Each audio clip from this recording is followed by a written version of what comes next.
Hello, everyone. This is Eric Harris with the game plan at DRC.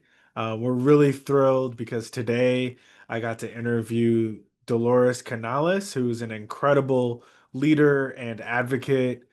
She advocates on behalf and with folks who've experienced solitary confinement.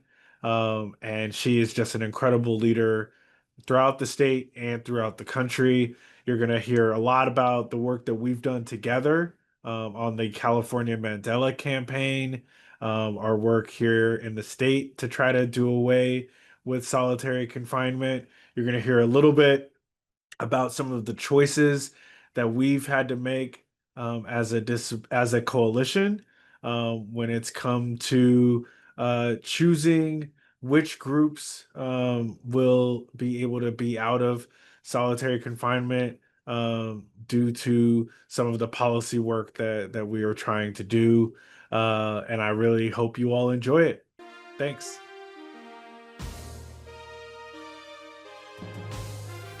The Game Plan is a production of Disability Rights California, a space to strategize, organize, and posterize for the future of the disability rights movement. For more information on our work, please visit us at disabilityrightsca.org. Well, we are so excited. This is Eric Harris with the Game Plan at Disability Rights California, and we are thrilled to have as a very special guest Dolores Canales. And thank you so much for joining us, Dolores. Yes, thank you for having me. Absolutely. Just so folks know, Disability Rights California has been working with Dolores and a number of other incredible leaders in our community on the California Mandela campaign that we'll talk about in a little bit. But I've known Dolores now for several years and have been able to work very closely with her. So Dolores, the first question that we have for you is just for you to talk a little bit about your background and how you got involved in the fight to end solitary confinement. Hi, thank you so much again. Thank you for having me. It's always good to chat it up with you, Eric. So yeah, a little bit about my background. Right now, my job is I work for the Bail Project. I'm director of community outreach, and I'm on the policy team. And then also in my spare time, I'm a core member of the California Mandela campaign, and we have been working on several different bills to end the use of solitary confinement as it exists in our prison system, and not just our prison system, but our county jails and immigration detention centers. And a little bit about how I got involved in this work. I myself am formerly incarcerated, and I have a son that's incarcerated. And in July of 2011, he was in Pelican Bay solitary confinement at that time, and those housed in the solitary confinement unit in Pelican Bay, they had been housed there for decades. They rose up and they organized a hunger strike, and there was three of them total in the state of California. The third one was a historical hunger strike, July 8, 2013, where 30,000 incarcerated people participated. And so we know that in the United States, it's the longest and largest hunger strike that existed of incarcerated people. And so that's a little bit about how I got involved and have carried on in advocacy in different levels. That's right. That's right. Well, it's interesting, and you and I have talked about it before. You've been very open about the connection, direct connection to solitary confinement with your family. And of course, part of it, there's the devastation and the terrible circumstances that solitary confinement presents and what it involves. Um, but you've also been able to meet such incredible people, Jack, so many others. Can you talk a little bit about that? Yes. Well, so in this advocacy, when they first started the hunger strikes in California, I didn't know anybody else Mm, from Pelican Bay at the time because my son had just been transferred there from Corcoran. And not only that, I had not been allowed to see my son for 17 years. So when it first started, I was just desperately reaching out to people and trying to Mm. connect and find out, more what was going on and everything. And then since then, though, of course, I've connected with just like, I think thousands of, family members and solitary survivors themselves. And so many of us have remained connected over the years, um, like an extended family. And I mean, we go to each other's birthdays and weddings and, baptisms and everything else. And, we hear each other out with all the different things that are going on still today in our system. And a lot Mm. of families that I've met, throughout the organizing and everything are now facing like deportation issues and Mm. just trying to now pick up that advocacy in some way to provide help and assistance, and not with anything.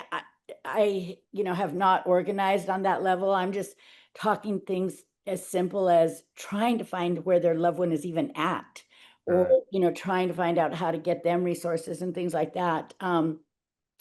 And then, uh, so during, the hunger strikes and everything, I used to always come on this radio show, KHSU, Sister Soul. And every Sunday she would play their dedications and their songs, but she always kept them up to date on everything that Mm. was going on too. I mean, she Mm. had Scott Budnick on her show, Juan Mendez, and she literally gave the families an open platform. Anytime I needed to go on the show, to Mm. convey, like if there was a hearing or what was going on, she would give us that airtime. And because they up in Crescent City, they weren't hearing the news of all the local organizing, that was going on in the Bay Area or in Southern California. And so she always provided that platform. And a lot of people used to listen to me inside, and they would write, that they heard and on the radio, and they were very thankful for the updates. And at this time, a gentleman, Jack Morris, also wrote and said, "Oh, she sounds knowledgeable. I heard somebody on the show," and never really thinking too much of it. But then when Jack Morris paroled, we were introduced by a mutual friend, Danny Murillo, and then we just started hanging out all the time, and like we're best friends, and then dating, and then we got married. So yeah, Love that it. was never expected in the advocacy of it all. I love it. I love it. And I wanted to kind of start off with that as some context for folks because I think that a lot of people, when they hear your name, when they see you do your work, they only think of the kind of tough kind of advocate that you are, the work that you do. And that is a crucial piece of it, but it has led to also some incredible, positive, loving, just an incredible life. And I feel like it's important that our viewers and listeners really have uh a good understanding of that. Um when we first collaborated and when we first got together on this issue, um, one of the interesting things that I thought about, and I know some of my colleagues, Pamela Liu, Richard Diaz, and others, um, often in disability spaces, at least years ago, maybe not as much now, but disability spaces didn't always have folks who were incarcerated or formerly incarcerated leading our movement, leading the issues that we were involved in. And I think sometimes formerly incarcerated folks and those movements didn't always think disability when it came to the advocacy that the groups were involved in. So why did you feel it was important to have disability, incarceration, kind of all of us on the same page during these fights? Yeah, and that's a really good question because I think it's important on a larger scale too, not just with solitary confinement, right? It's not a separate issue. It's a whole connected issue. And so I was really when I've met people in solitary that, they can't even read or write, but yet really in solitary, the only thing you have to do to survive is read. simple things like that. Somebody that's blind, and never do they have books of Braille in the law library or even the library. I mean, that's something you have to fight for and advocate for, where that's something that should already just be a given. There should already be these types of materials, but often it's a population that's overlooked.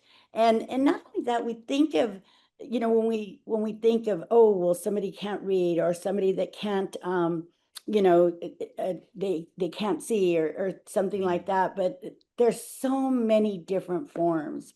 I mean, Vanessa, who is with DRC, we often laugh because we share a lot of the same traits. Like, Mhm. we can start a conversation exactly from our thoughts and forget that we've left you out on the first half that was going on in our mind, right? Things like that. Something so simple that people don't stop to think of, or they just think, oh, she's scatterbrained. Well, no, it's a struggle, right? It's a discipline to say, okay, let me take a breath and backtrack on all my thoughts and then speak. Mhm. Things like this that I'm explaining. But as I was mentioning, often in, immigration detention centers, county jails, the prison system, these issues are overlooked, or even sometimes disciplined. They're thinking you're just not wanting to cooperate if you don't fully comprehend. So Mhm. there's a lot of different issues like that. And that's why it's very important. Yeah, no, that's a really good point and really helpful context because, you know, being incarcerated for any period of time, um, being in solitary confinement for any period of time could lead to a disability. It could lead to PTSD that I know we've talked about before. It can lead to having chronic pain. It can lead to a lot of different disabilities that in some cases people don't always feel comfortable talking about because it's sometimes the stigma against disability has been to the point where you don't really want to talk about having those types of disabilities, especially in the communities that a lot of the folks that we've worked with are a part of, the community, the backgrounds that they come from. A lot of the families don't talk about disability. It's, hey, you got to just power through it. You got to just push your way through it. So I can only imagine if you're incarcerated, asking for additional support, asking for additional accommodations has to be a challenge for a lot of people. Right. Absolutely. Mhm, mhm. So, we all know that um, solitary confinement, um, there's the perception that folks have of it. Can you talk just a little bit about what that experience is even like? Solitary confinement, are you in one room for an extended period of time by yourself? Are you in a room with other people? Are you able to go outside? Like anything that you want to say just about what that experience is like, and why it's so challenging for family members who are on the outside because they're worried. Mhm. Well, I can only speak to what I've seen or experienced firsthand, and I think as many facilities that use this type of housing, it could be anything. But from what I have seen personally, I have seen the cells of Pelican Bay. They are absolutely windowless. There's not even a cell across from them, so they could look out at another cell. They face a white brick wall. The door is metal, so they can see in, but they can't see out. They have to stand up to the door, and close one eye.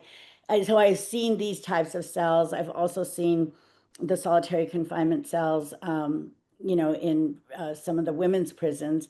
Mm, And where there they might have bars in CIW. In Churchilla, they have the metal door, with mm, just a sliver of a window that's like blurred out. It's not a mm, clear window that you could see mm, through. So that there's a lot of different type of cell housing. Some allow double bunk and solitary, and some don't.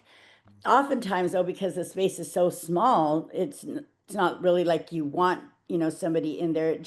everybody's different. You can't say one way for everybody, and because everybody's different, it's what they're comfortable with. But even Yeah. those that want another cellmate oftentimes won't get it, so it's not necessarily like, oh, it's, do you prefer? It's nothing like that. I don't want to try to make it sound like preference. Um, Right. so, and then another thing with the yard time, for instance, if it's like in the blazing heat summer and you're in Corcoran Shoe or even ADSEG, even administrative segregation, single cell housing, and they offer you yard time, you're going to get thrown outside and put like in a dog cage in the, you know, blazing sun in the heat.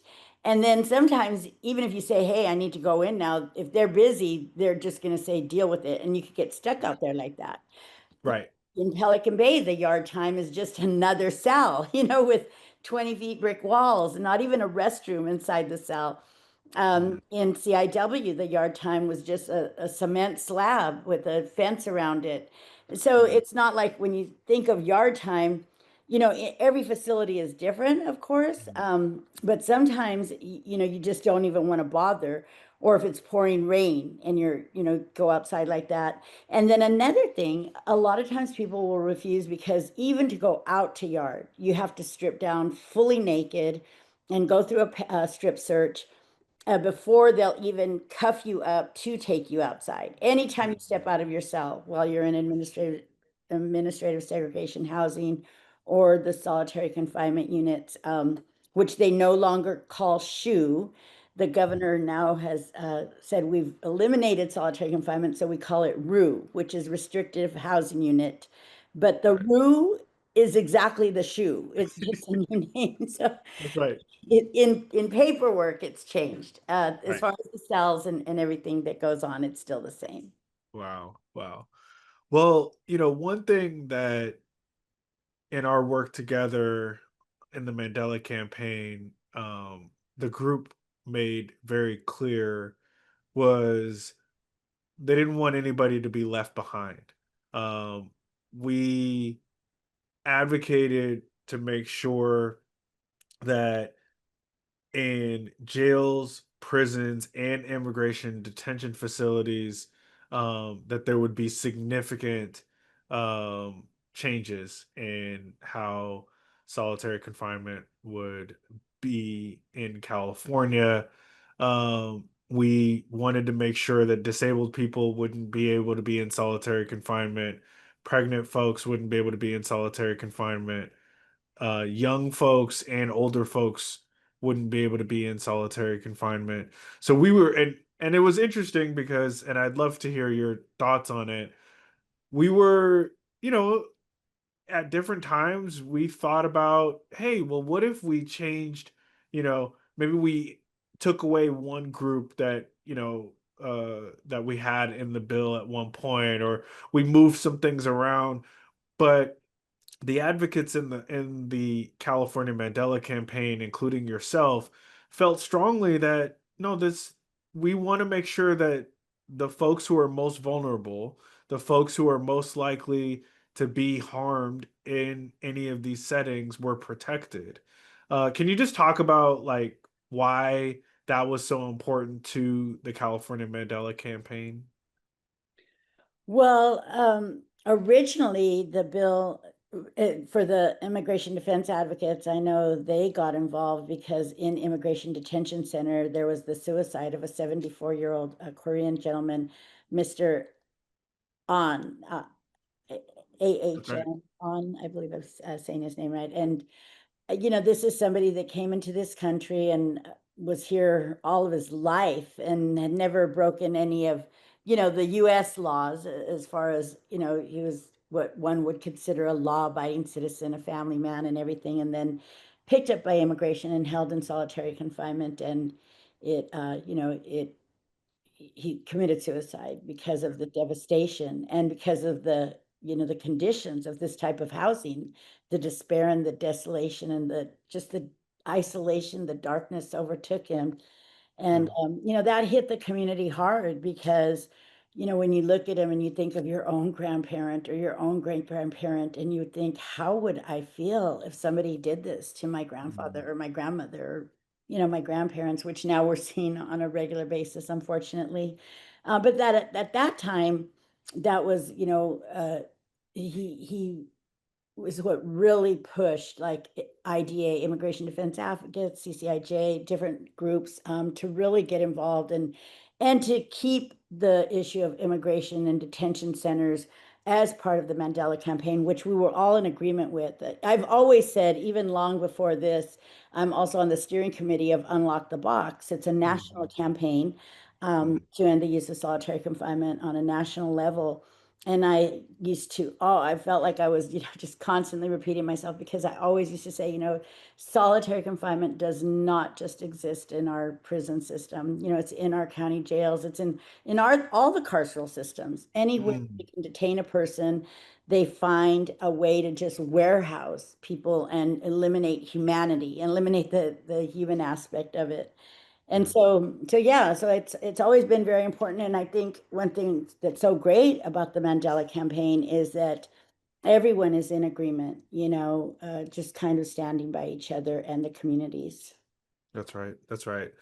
And it's interesting. I mean, you've done this work at the state level, you've done this work at the national level. Where would you say you've seen um progress? Any kind of positive that positivity that you can pull from any of the work, especially in recent years? Has there been anything that you can point to and say, hey, at least this is moving us in the right direction? Well, in other states, I have seen, North Dakota has made uh, numerous changes. I visited Colorado firsthand. So when they say, oh, it can't work, I visited Colorado, and Rick Ramish was the Secretary of Corrections at the time. And he stood back. Him and his team stood back, and he said, go ahead, talk to anyone you want.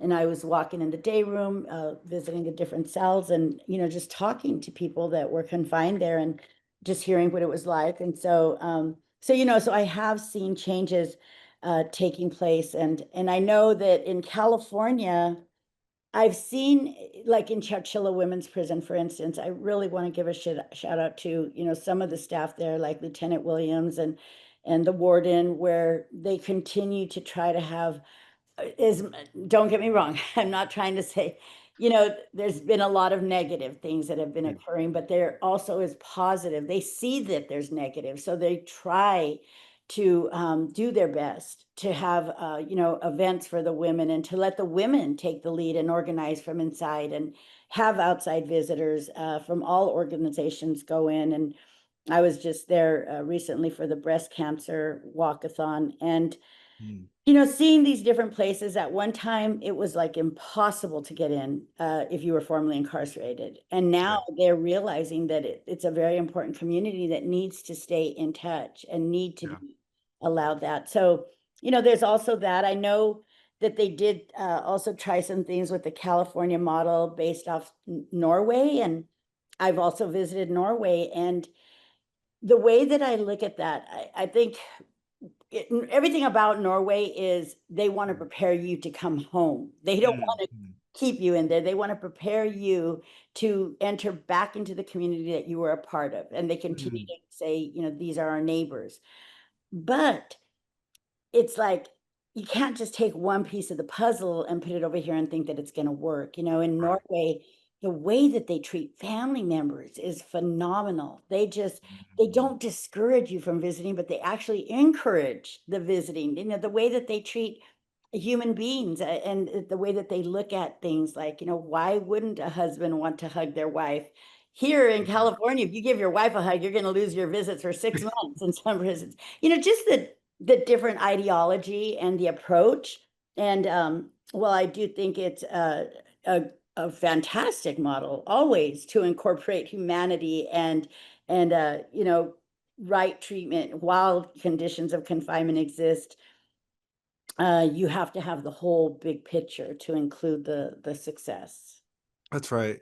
It's interesting because I mean, doing this work, criminal legal system work, working with impacted folks, you recognize how often, and of course the data shows this already, but you recognize how many folks who are incarcerated are going to be in the community at some point, are going to come out and be back in the community.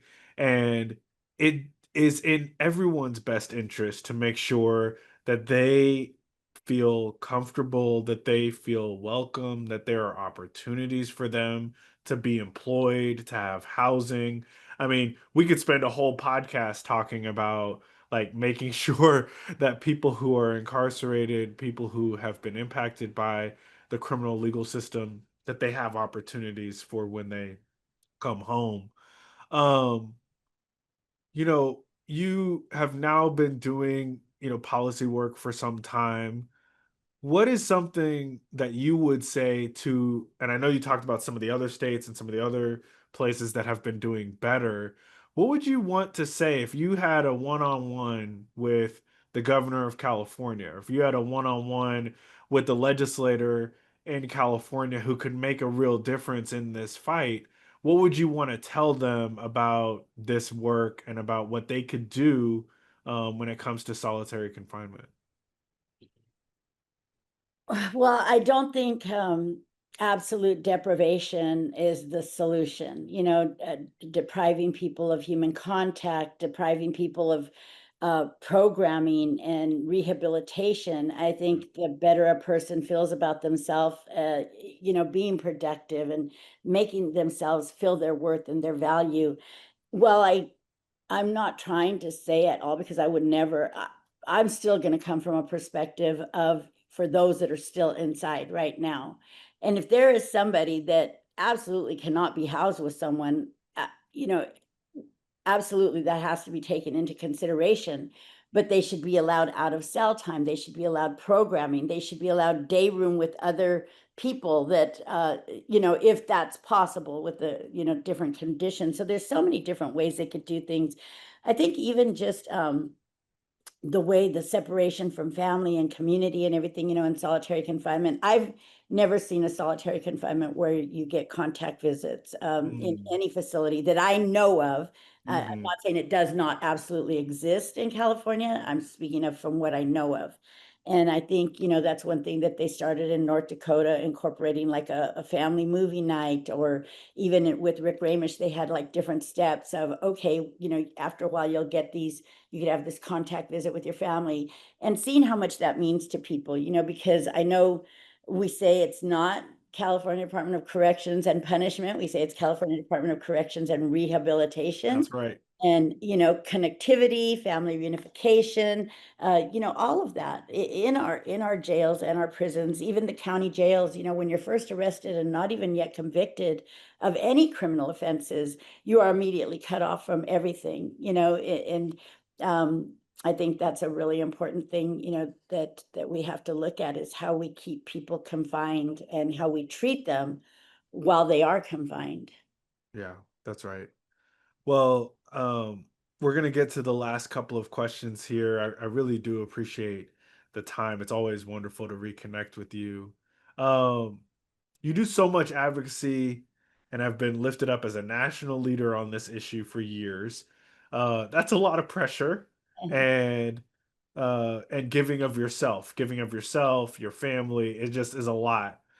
How do you find joy outside of the either, outside of the work? Just what do you find joy in right now? Um, Well, and being that I've met so many amazing people, for instance, Pamela Wynn with Restore Her, we just had a women's retreat and we were just really pampered and cared for, and still worked on policy at the very closed out with policy, right? But realizing how important it is to take care of ourselves Mm, and those around us that we advocate for. I always say everybody wants the lived experience perspective, but are we investing in that lived mm, experience perspective? Are we offering them honorarium? Are we offering them, what, we have somebody available, a healer available if you need to talk to somebody afterwards, sometimes mm, opening up these old wounds, we don't realize. how it's affecting us, or even calling and checking in and saying, hey, thank you for coming and speaking. How are you doing? How Yeah. are things doing with you? Simple things like that, that I think is very important. And, we were just talking because we recently, the California Mandela campaign recently lost Mia Wilkerson. She did commit suicide, and she was on the steps in Sacramento at the Capitol talking about where all her issues started. Yeah. And that was being put into solitary confinement while pregnant, then having her son taken, and she still stayed in solitary postpartum, and she had never been the same since mentally. Yeah. And Yeah. the deep depression it put her in. And then just in June, she took her life, and she talked about these struggles openly. I mean, we did, so many times refer her to St. John's, or refer her, extend different resources, but sometimes it's just too much for people to Yeah. carry, no matter what you do. But that's why it's so important to make sure that we really also have healing in this work, and time to process, and just care for one another. If nothing else, checking in with one another. That's right. That's right. Um, right now, is there um anything that you are reading or watching or listening to that you would encourage our viewers or listeners to check out? Like, is there a TV show or a movie that you're just like, right now is probably a good time to check one of these out? Oh God, you threw me. I was not even prepared for this. I think I just can't think. I'm at a block. Uh, yeah. Any like old school music that you just like this puts me, Music, yeah, yeah, music. We listen to music a lot. We turn on the music in the morning when we get up. I listen nice, to we listen to some jazz, and we just start our day with some oldies sometimes. It just all depends, how. nice. Yeah. It's good stuff. So last question is just, the show is called The Game Plan. We try to not just talk about an issue, but we try to come up with like what would be a solution to like this moving forward. So what is a game plan that you have on this issue for the next year? Like if you could see California improve, California get better, what would you want to make sure starts happening if it hasn't happened already when it comes to solitary confinement moving forward? Oh, wow. Well, I think a great game plan would be if even we could get an author for like a data collection bill. I mean, right now, we have no idea who's in solitary, how Mm, long are they going to solitary, and why are they mm, there? Why are yeah. they being housed in solitary? Something like that, I think would be great if we could start out with a data collection bill, and bring about some significant changes with that data. Because then, right now in California, I think we also say solitary confinement doesn't exist, and Oh, we know that it does. that's right. That's right.